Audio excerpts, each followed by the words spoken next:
Hi hello friends, എന്തൊക്കെയുണ്ട് വിശേഷം? എല്ലാവരും സുഖമായിരിക്കുന്നോ? ഞാൻ വീണ്ടും വന്നിട്ടുണ്ട്. ഇന്നും നിങ്ങൾക്ക് വളരെ ഉപകാരപ്രദമായിട്ടുള്ള ഒരു വീഡിയോ ആയിട്ട് തന്നെയാണ് വന്നിട്ടുള്ളത് കേട്ടോ. പിന്നെ നിങ്ങൾ ആദ്യമായിട്ടാണോ എൻ്റെ ചാനൽ കാണുന്നത്? അങ്ങനെയാണെങ്കിൽ സബ്സ്ക്രൈബ് ചെയ്ത് സപ്പോർട്ട് ചെയ്യുക. ഞാൻ എൻ്റെ വീഡിയോയിൽ കൂടുതൽ ഉൾപ്പെടുത്തുന്നത് ഗാർഡനിങ് അങ്ങനത്തെ കാര്യങ്ങളാണ് കേട്ടോ. ചെടികൾ, ഗാർഡൻ, കംപ്ലീറ്റ് ഗാർഡൻ ടൂറ്, പിന്നെ ചെടികൾക്ക് കൊടുക്കുന്ന വളങ്ങളെ പറ്റിയിട്ട്, പിന്നെ അതിൻ്റെ caring ideas, tips and tricks, അങ്ങനെ പ്ലാന്റ്സുമായി ബന്ധപ്പെട്ട കാര്യങ്ങളാണ് ഞാൻ എൻ്റെ വീഡിയോയിലൊക്കെ ഉൾപ്പെടുത്താറ്. അപ്പം നിങ്ങൾക്ക് പ്ലാന്റ്സൊക്കെ ഇഷ്ടമാണെങ്കിൽ സബ്സ്ക്രൈബ് ചെയ്ത് സപ്പോർട്ട് ചെയ്യുക. പിന്നെ നിങ്ങൾക്ക് എന്തെങ്കിലും അറിയാനൊക്കെ ഉണ്ടെങ്കിൽ കമൻറ്റ് ചെയ്യുക കേട്ടോ. അങ്ങനെയാണെങ്കിൽ ഞാൻ അത് നിങ്ങൾ പറയുന്ന കാര്യങ്ങൾ വെച്ചിട്ട് വീഡിയോ ചെയ്യുകയോ നിങ്ങളുടെ സംശയങ്ങൾക്കൊക്കെ മറുപടി പറഞ്ഞു തരുകയോ ചെയ്യും. അപ്പം നിങ്ങൾ കമൻറ്റ് ചെയ്യുക. പിന്നെ നമ്മൾ റോസിൻ്റെയൊക്കെ ഒരുപാട് വീഡിയോസ് ചെയ്തിട്ടുണ്ട്. ചമന്തിപ്പൂക്കൾ എന്നാണ് ചാനലിൻ്റെ പേര്. ജസ്റ്റ് ചമന്തിപ്പൂക്കളിൽ കയറി നോക്കിയാൽ നിങ്ങൾക്ക് കുറച്ച് വീഡിയോസൊക്കെ കാണാം കേട്ടോ. അപ്പോൾ ഇന്ന് ഞാൻ വന്നിട്ടുള്ളത് എന്താണെന്ന് വെച്ചാൽ, ഇതും ഒരു റിക്വസ്റ്റഡ് വീഡിയോ തന്നെയാണ്. ഈ ചകിരിച്ചോറ് വീട്ടിലെങ്ങനെയെങ്കിലും ഉണ്ടാക്കാൻ പറ്റുമോ എന്ന് ചോദിച്ചിട്ട് റിക്വസ്റ്റ് ഉണ്ടായിരുന്നു എനിക്ക്. അപ്പം വീട്ടിൽ നമുക്ക് ഉണ്ടാക്കാൻ പറ്റും. ഞാൻ എന്താ ചെയ്യുന്നതെന്ന് വെച്ചാൽ, എൻ്റെ പ്ലാന്റ്സിനുള്ള ചകിരിച്ചോറ് ഞാൻ പുറത്തുനിന്ന് വാങ്ങിക്കാറേ ഇല്ല. ഞാനങ്ങനെ ഒരുപാട് ബൾക്കായിട്ട് ഉണ്ടാക്കാറില്ല. എന്നാലും ഒരു 5-6 ചട്ടിയിലേക്ക് ഇടാനുള്ള ചകിരിച്ചോറ് ഞാൻ ഉണ്ടാക്കാറുണ്ട്. അപ്പോൾ അങ്ങനെ ഉണ്ടാക്കി കുറച്ച് ഇവിടെ എടുത്തു വയ്ക്കും. പിന്നെ തീരുമ്പോൾ അങ്ങനെ ഉണ്ടാക്കുകയാണ് ചെയ്യുന്നത് കേട്ടോ. അപ്പം ഞാനത് നിങ്ങളിന്ന് കാണിച്ചു തരാം. അപ്പം നിങ്ങൾക്ക് ഒരുപാട് പേർക്ക് ഹെൽപ്പ് ആവുമല്ലോ. അതുകൊണ്ടാണ് ഇങ്ങനെ ഒരു വീഡിയോ കേട്ടോ. അപ്പോൾ ഒരുപാട് മെത്തേഡ്സിൽ നമുക്ക് ഉണ്ടാക്കാം. അപ്പോൾ ഞാൻ ചെയ്യുന്ന മെത്തേഡ് ഞാൻ കാണിച്ചു തരാം. 2-3 മെത്തേഡ് ഉണ്ട്, എല്ലാം ഞാൻ ഈ വീഡിയോയിൽ പറയാം കേട്ടോ. അപ്പോൾ ഞാൻ എന്താ ചെയ്യുന്നതെന്ന് വെച്ചാൽ, മൊത്തം ചകിരി ഒന്നായിട്ടൊന്നും എടുത്ത് കൊണ്ടുവരാതെ കുറച്ച് തുപ്പ്, അങ്ങനെയല്ല നിങ്ങൾ പറയാറില്ല, ഞങ്ങളിങ്ങനെ തൊപ്പ് അങ്ങനെയൊക്കെയാണ് പറയുക ഇതിനെ. അതിങ്ങെടുക്കും, കുറച്ചധികം എടുത്ത് വന്നിട്ട് അത് ഞാനിങ്ങനെ ഒരു പാത്രത്തിലേക്ക് ഇങ്ങനെ കട്ട് ചെയ്തിടും. ഒരു കത്രിക വെച്ചിട്ട് ജസ്റ്റ് കട്ട് ചെയ്ത് ഇങ്ങനെ ഇടും. ഒരു ബൗൾ നിറയാണ് ഞാൻ എപ്പോഴും ഉണ്ടാക്കുന്നത് കേട്ടോ. അപ്പോൾ അങ്ങനെയാണ് ഞാൻ ചെയ്യുന്നത്. അപ്പോൾ അങ്ങനെ നമ്മൾ കട്ട് ചെയ്തിടും. പിന്നെ ചകിരിച്ചോറിൻ്റെ ഹെൽപ്പ് എന്തൊക്കെയാണെന്ന് നിങ്ങൾക്കറിയോ? ഈ ചകിരിച്ചോറ് നമ്മുടെ പോട്ടിലിട്ട് കൊടുത്തു കഴിഞ്ഞാൽ എക്സസ് ആകുന്ന വെള്ളം അതങ്ങ് എടുത്തോളും. അതുകൊണ്ട് തന്നെ നമ്മുടെ പ്ലാന്റിൻ്റെ തണ്ട് ചെയ്യുന്ന പ്രശ്നമൊക്കെ ഒരു പരിധി വരെ, ഇപ്പോൾ വേര് ചീഞ്ഞു പോയിട്ടൊക്കെ നമ്മുടെ പ്ലാന്റ് നശിച്ചു പോയില്ലേ, അതൊക്കെ നമുക്ക് ഒരു പരിധി വരെ ചകിരിച്ചോറ് ഇട്ട് കഴിഞ്ഞ് കഴിഞ്ഞാൽ നല്ലതാണ്. പിന്നെ ഒരു കാര്യം എന്താണെന്ന് വെച്ചാൽ, ഡയറക്റ്റ് സൺലൈറ്റൊക്കെ പ്ലാന്റ്സിന് കിട്ടുമ്പോൾ ഇത് ശരിക്കും പറഞ്ഞാൽ പോട്ടിലുള്ള വെള്ളം മുഴുവൻ വലിഞ്ഞു പോവും. അപ്പോൾ ഭയങ്കര ഡ്രൈ ആയിപ്പോവും, മണ്ണൊക്കെ സോയിൽ മൊത്തം ഡ്രൈ ആയിപ്പോവും. അപ്പം നമ്മൾ ചകിരിച്ചോറ് അതിലിടുമ്പം ഓൾറെഡി ചകിരിച്ചോറെല്ലാം എന്തായാലും കുറച്ച് വെള്ളം അതിങ്ങനെ എടുത്തു വെച്ചതുണ്ടാവും. അപ്പോൾ പ്ലാന്റ്സ് അങ്ങനെ പെട്ടെന്ന് ഇങ്ങനെ ഇതാവാതെ നല്ല രീതിയിൽ നല്ല അടിപൊളിയായിട്ട് തന്നെ എപ്പോഴും നിൽക്കും. അപ്പോൾ ചകിരിച്ചോറ് ഇട്ടാൽ വളരെ നല്ലതാണ് കേട്ടോ പ്ലാന്റ്സിനൊക്കെ. എന്നുവെച്ചാൽ പോട്ടിൽ എപ്പോഴും ഒരു നനവ് നിലനിർത്തിയിട്ട് ഈ പ്ലാന്റ്സിൻ്റെ ഗ്രോത്തിന് അത് നല്ല രീതിയിൽ ഹെൽപ്പ് ചെയ്യും. അങ്ങനെ എനിക്ക് തോന്നിയിട്ടുണ്ട്. അപ്പോൾ ഞാൻ സ്ഥിരമായിട്ട് അങ്ങനെ ഇടാറുണ്ട്. ചകിരിച്ചോറ് ഓൾമോസ്റ്റ് എല്ലാ പ്ലാന്റ്സിനും ഞാൻ ഇട്ട് കൊടുക്കാറുണ്ട്. നല്ലൊരു കാര്യമാണ് കേട്ടോ ചകിരിച്ചോറ് ഇടുന്നത്. പിന്നെ ഇത് ഞാനിങ്ങനെ കട്ട് ചെയ്ത് കൊടുക്കുന്നുണ്ട്. അപ്പോൾ ഈ ഒരു ബൗൾ നിറച്ചും കട്ട് ചെയ്യുന്ന കാണിച്ചു തരാം. അതിൻ്റെ കൂടെ ഞാൻ ചകിരിച്ചോറിൻ്റെ നിങ്ങൾക്ക് അറിയാത്ത കുറച്ച് കാര്യങ്ങളൂടി പറയാം. അപ്പം ഇത് ഞാൻ പറഞ്ഞില്ലേ, വെള്ളം ഇങ്ങനെ പിടിച്ച് വെക്കാനുള്ള ഒരു കഴിവ് ഇതിനുണ്ട്. അങ്ങനെ നനവ് നിലനിർത്തും പോട്ടിൽ. പിന്നെ വേറൊരു കാര്യം എന്താ വെച്ചാൽ, മണ്ണിലെ വായുസഞ്ചാര ശേഷി വർദ്ധിപ്പിക്കും. അപ്പോൾ അത് നല്ലതാണ്. അപ്പം ചെടികൾക്ക്, അപ്പം വേരുകൾക്കൊരു കുറച്ചുകൂടി സ്ട്രോങ് ആൻഡ് ഹെൽത്തി ആക്കാൻ അത് വളരെ നല്ലതാണ്. പിന്നെ നമ്മൾ ഈ ചകിരിച്ചോറ് വെച്ചിട്ട് നമുക്ക് പുതിയ ചെടികളൊക്കെ ഉണ്ടാക്കാൻ വിത്ത് ഇങ്ങനെ മുളപ്പിക്കാൻ ഏറ്റവും നല്ലത് ചകിരിച്ചോറ് ഒരു ട്രയലേക്ക് ഈ ചകിരിച്ചോറ് ഇങ്ങനെ പരത്തി വെച്ചിട്ട് നമ്മൾ വിത്ത് ഇട്ട് കൊടുക്കുകയാണെങ്കിൽ ഒരു 10 ദിവസം കൊണ്ട് വിത്ത് മുളച്ച് കിട്ടും. എനിക്ക് തോന്നുന്നു ചകിരിച്ചോറ് വിത്ത് മുളപ്പിക്കാനാണ് ഏറ്റവും എഫക്റ്റീവായിട്ട് നമുക്ക് ഉപയോഗിക്കാൻ പറ്റുന്ന ഒന്നെന്ന്. കാരണം ആദ്യം തന്നെ മുളപ്പിച്ചതിന് ശേഷം നമ്മൾ നടുന്നതല്ലേ എപ്പോഴും നല്ലത്. അപ്പോൾ അതിന് നല്ലൊരു ഇതാണ് കേട്ടോ ചകിരിച്ചോറ്. പിന്നെ വേറൊരു കാര്യം എന്താണെന്ന് വെച്ചാൽ, ഇത് ഈ മണ്ണിൻ്റെ pH നിലയില്ലേ, ഇങ്ങനെ ഒരു 5.5 എന്നുള്ള ആ ഒരു റേഷ്യോയിൽ തന്നെ നിലനിർത്തും. അപ്പോൾ അത് മണ്ണിന് വളരെ നല്ലതാണ്. ആ ഒരു pH നിലനിർത്തുന്നത് മണ്ണിനും ചെടിക്കുമൊക്കെ നല്ലതാണ് കേട്ടോ. അപ്പോൾ മൊത്തത്തിൽ ഈ ചകിരിച്ചോറ് കൊണ്ട് നമുക്ക് നല്ല ഹെൽപ്പാണ്. പിന്നെ പ്ലാന്റ്സിന് നമ്മൾ ഇടുമ്പോൾ ചകിരിച്ചോറിൻ്റെ കൂടെ നമ്മൾ കുറച്ച് ചാണകപ്പൊടിയൊക്കെ ഇട്ടിട്ടാണ് ചെയ്യുക. അങ്ങനെയാണ് ഞാൻ ചെയ്യാറ്. അതല്ലെങ്കിൽ നമുക്ക് ജൈവവളങ്ങളും രാസവളങ്ങളും ഏത് വളം വേണമെങ്കിലും നമുക്ക് ഇഷ്ടമുള്ള ഉപയോഗിക്കാം. അപ്പം ചകിരിച്ചോറിൻ്റെ കൂടെ വളങ്ങളും കൂടി ഇട്ടിട്ട് പ്ലാന്റ്സ് വെച്ച് കഴിഞ്ഞാൽ പ്ലാന്റ്സ് നല്ല ഹെൽത്തി ആയിരിക്കും. പിന്നെ റൂട്ട്സൊക്കെ നല്ല സ്ട്രോങ് ആയിരിക്കും. അങ്ങനെയൊക്കെ ആയിരിക്കും ഉണ്ടാവുക കേട്ടോ. പിന്നെ ഈ ചകിരിച്ചോറൊക്കെ ഇട്ട് നമ്മൾ പ്ലാന്റ് ചെയ്യുമ്പോൾ നനവുണ്ടാവില്ല എന്തായാലും പോട്ടിൽ. അപ്പം നമ്മുടെ വിളവിനെ വർദ്ധിപ്പിക്കാനും ഇപ്പം സൂര്യൻ്റെ ഒരു താപനിലേനെ ബാലൻസ് ചെയ്യാനും ചെടിക്ക് പറ്റും.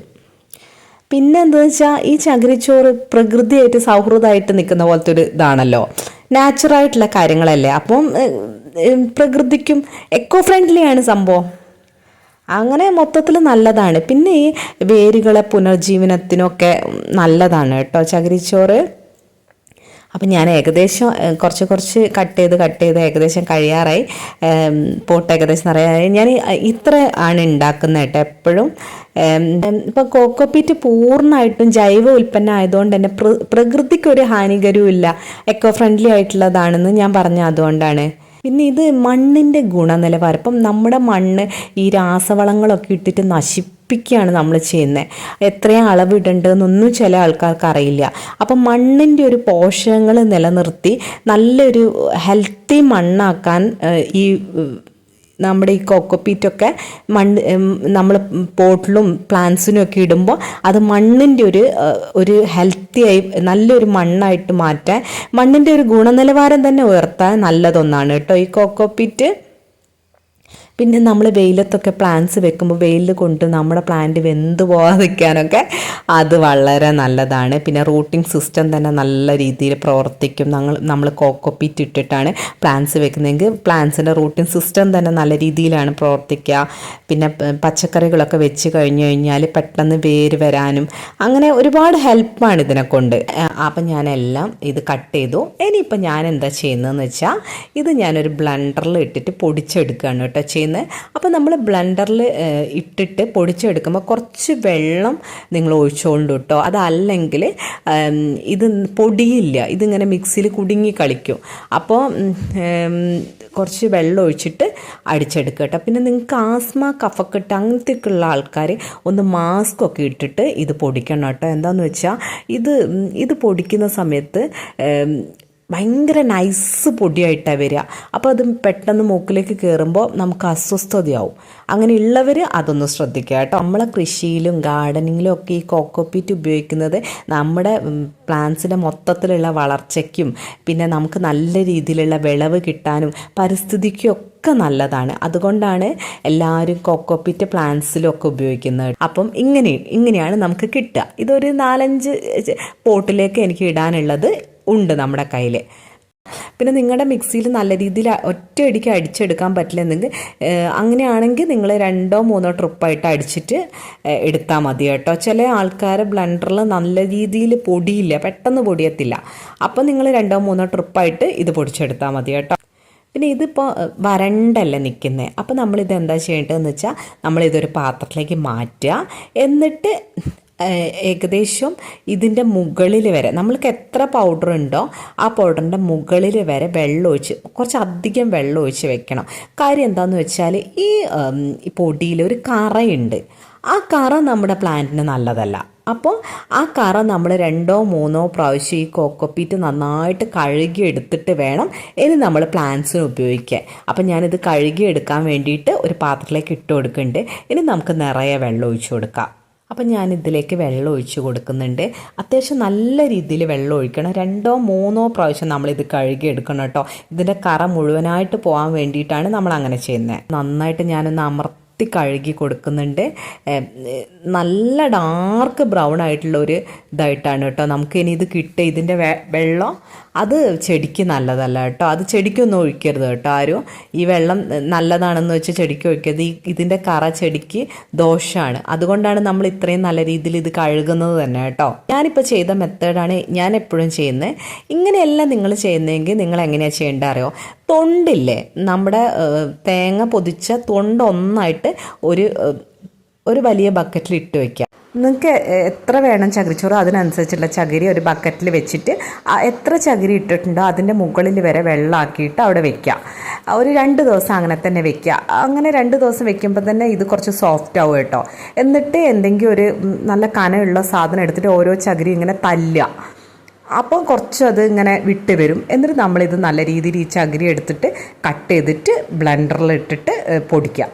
അങ്ങനെയും ചെയ്യുന്ന ആൾക്കാരുണ്ട്. പക്ഷേ എനിക്ക് അതിനേക്കാളും സിമ്പിളായിട്ട് ഇത് തോന്നും. പിന്നെ ഞാൻ പറഞ്ഞില്ല 5 പോട്ടിലേക്കൊക്കെ ചെയ്യുന്നതുകൊണ്ട് കുറച്ച് മതി എനിക്ക്. അപ്പോൾ ഞാനിങ്ങനെയാണ് ചെയ്യുന്നത്. പക്ഷേ അതും കുഴപ്പമില്ല, അതും നല്ല മെത്തേഡ് തന്നെയാണ്. നമ്മൾ നല്ല രീതിയിൽ കഴുകി എടുത്ത് കഴിഞ്ഞു ചകിരിച്ചോറ്. ഇനി നമുക്ക് ഇതൊന്ന് അരിച്ചെടുക്കുക. വെള്ളം കംപ്ലീറ്റ് ഒന്ന് വാർന്നു പോകുന്നതിന് വേണ്ടി ഞാനൊരു സ്റ്റെയിനറിൽ ഇട്ടിട്ടൊന്ന് അമർത്തുന്നുണ്ട് കേട്ടോ. ഞാനിപ്പോൾ ഇത് ഒരു ട്രേയിലേക്ക് മാറ്റി കൊടുക്കുന്നത് കാണിച്ചു തരാം. നമ്മുടെ ചകിരിച്ചോറ് റെഡി ആയിട്ടുണ്ട്. ഇനി നമുക്ക് നാളെയോ മറ്റന്നാളോ നമുക്ക് വേണമെങ്കിൽ അന്ന് തന്നെ നമുക്കിത് ഉപയോഗിച്ച് തുടങ്ങാം. ഏകദേശം ഒരു അരമണിക്കൂർ വെള്ളത്തിൽ ഇട്ട് വെക്കണം കേട്ടോ. എന്നിട്ട് മാത്രമാണ് നമ്മൾ കഴുകിയെടുക്കുന്നത്. അപ്പോൾ നമ്മുടെ ചകിരിച്ചോറ് റെഡി ആയിട്ടുണ്ട്. ഇങ്ങനെയാണ് നമ്മൾ ചകിരിച്ചോറ് ഉണ്ടാക്കുന്നത്. വളരെ സിമ്പിളായിട്ട് നമ്മുടെ വീട്ടിൽ നിന്ന് തന്നെ നമുക്ക് ചകിരിച്ചോറ് ഉണ്ടാക്കിയെടുക്കാം. അപ്പം ഞാൻ അതാണ് ഇന്നത്തെ വീഡിയോയിൽ കാണിച്ചിട്ടുള്ളത്. നിങ്ങൾ കണ്ടില്ലേ എന്തൊരു സിമ്പിളാണ് ഇത് ഇങ്ങനെ ചകിരിച്ചോറ് ഉണ്ടാക്കിയെടുക്കുന്നത്. അപ്പോൾ ചകിരിച്ചോറ് വെച്ചിട്ട് നമുക്ക് പുതിയ തൈകൾ ഉണ്ടാക്കിയെടുക്കുക. വേറെ ഒന്നും ഉപയോഗിക്കേണ്ട. ചകിരിച്ചോറിൽ വെറുതെ വിത്തിട്ടിട്ട് ഒന്ന് വെച്ച് കഴിഞ്ഞാൽ 10 ദിവസം കൊണ്ട് നമുക്ക് പുതിയ തൈകൾ ഉണ്ടാക്കാം. പിന്നെ പ്ലാന്റ്സിന് നമ്മൾ കൊടുക്കുകയാണെങ്കിൽ നമ്മുടെ എക്സസ് വെള്ളമൊക്കെ ഇത് വലിച്ചെടുത്തിട്ട് പ്ലാന്റ്സ് നല്ല ഹെൽത്തി ആയി വെക്കും. പിന്നെ ഡയറക്റ്റ് സൺലൈറ്റിൻ്റെ അടുത്തൊക്കെ നമ്മൾ പ്ലാന്റ് വെക്കുന്നെങ്കിൽ പോലും പ്ലാന്റിനെ പ്രൊട്ടക്റ്റ് ചെയ്യാൻ ചകിരിച്ചോറ് ഭയങ്കര ഹെൽപ്പാണ് കേട്ടോ ചെയ്യുന്നത്. അപ്പം നിങ്ങൾക്ക് വേണ്ട പ്ലാന്റ്സിനുള്ള ചകിരിച്ചോറ് വീട്ടിൽ തന്നെ ഉണ്ടാക്കി നോക്കുക. ഈ ഒരു മെത്തേഡ് ചെയ്താൽ മതി. നിങ്ങൾക്ക് ഈ വീഡിയോ ഉപകാരപ്രദമായിട്ടുണ്ടെങ്കിൽ സബ്സ്ക്രൈബ് ചെയ്ത് സപ്പോർട്ട് ചെയ്യുക. എന്തെങ്കിലും സംശയം ഉണ്ടെങ്കിൽ കമൻറ്റ് ചെയ്താൽ മതി കേട്ടോ. നിങ്ങൾക്ക് അതിൻ്റെ മറുപടി ഞാൻ ഇടാം. അപ്പോൾ കമൻറ്റ് ചെയ്യുക. അപ്പം പുതിയൊരു വീഡിയോയുമായി വീണ്ടും വരാം. Bye bye.